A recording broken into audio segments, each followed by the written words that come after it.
Aš degiau tarsi feikas vei, savo laiką ir širdį į tuštumą sudėjau.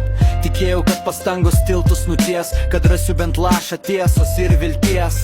Bet rankos pavargo vis tempti į viršų tuos, kurie vardą mano pamiršo.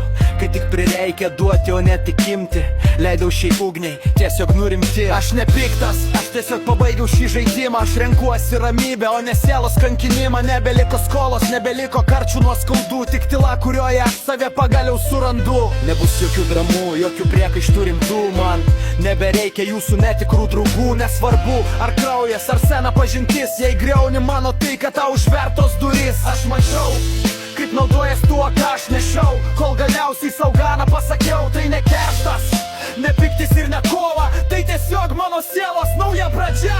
Jokia atrakcija nebedrumščia man miego, iš to, ką jaučiau, nebeliko jau nieko. Kai meilė nelygiai tampa našta, o mano kantrybė jau seniai išsemta. Aš nešaukiu, aš net nežiūriu atgal, nors galvojat, kad pykstu, klystat iškart, kad tyla yra garsesnė už bet kokį rėkimą. Ji reiškia tik viena, galutinį sprendimą. Aš nepykstu, mano širdė tiesiog tuščia, nebėra vietos dramoms ir jūsų melų tirščiams. Aš nubrėžiau ribą, kurios nebeperžengs niekas. Mano ramybė tai viskas, kas man dar lieka. Nereikia man atsiprašymų, nereikia man jūsų kovų. Aš pabaigiau šitą skyrių ir einu be jokių stabdžių.